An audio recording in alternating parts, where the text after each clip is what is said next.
Hi boys and girls, today what we're going to do is explain the cycle of water on Earth. By the end of this lesson you will explain the cycle of water on Earth by explaining in words and labeling a diagram with the following words: evaporation, condensation, precipitation, and collection. The first word that we need to understand in order to understand the water cycle is the word cycle. Everyone say the word cycle. A cycle is events or actions that happen again and again in the same order. A good example of the word cycle is the cycle of seasons that happen on Earth. Right now we're in the summer season and we're going to move to fall, winter, and spring. This cycle happens over and over again on Earth. The water cycle also is another cycle. It begins with evaporation.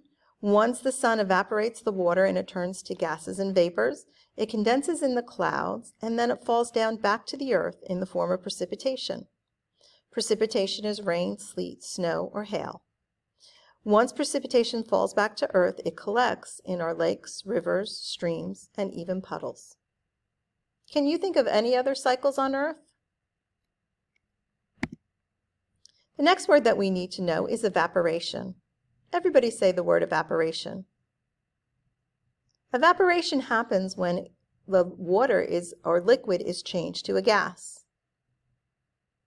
Some things that are needed in order for evaporation to happen is the sun needs to heat up water, or some type of heat source needs to heat up water so that it can evaporate.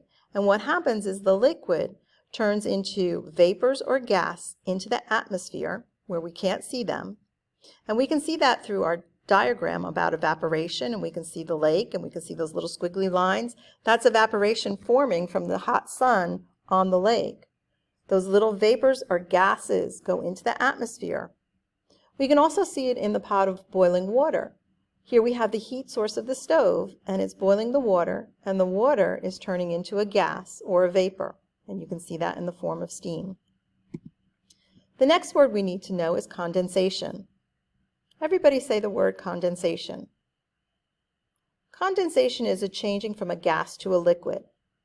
So in our atmosphere, we always have these tiny liquid vapors around us. Sometimes we can feel them on a humid day.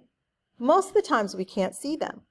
But what happens is that you can see here in the water bottle is very cold and it's brought out into the warm atmosphere.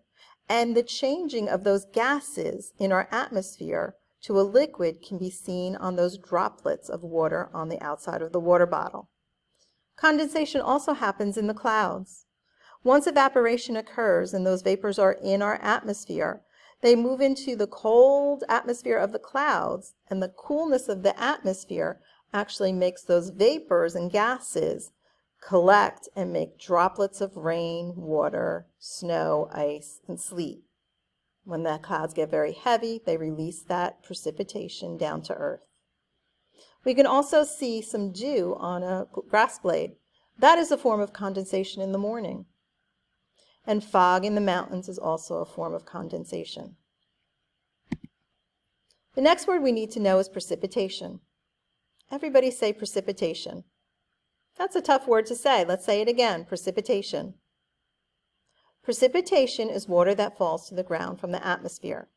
It can be in the form of rain, sleet, hail, or snow. The last word that we need to know is collection. Everybody say the word collection. Collection in the water cycle is when water that falls from the clouds as rain, snow, hail, or sleet collects in the ocean, rivers, and streams, and even in the puddles. This is our water cycle. It starts with evaporation. The sun heats up the lake. The water turns into a gas. It goes up into our atmosphere, into where it's nice and cool in the clouds. Condensation occurs there where those gases are changing into a liquid. The liquid comes down in the form of precipitation, which could be snow, rain, sleet, or hail. And then it comes back down to earth, into the lake, stream, river, or even a puddle. This cycle moves around every day, always in the same order. This is the water cycle. I'd like you to take out your whiteboards and I'd like you to draw a quick diagram of the water cycle. You can pause the video and use my picture of the water cycle. Then what I'd like you to do is I'd like you to click on the next video, which is some resource information on the water cycle. Then you're going to go ahead and you're going to click on the practice page, and then you're going to do the quiz. Thank you.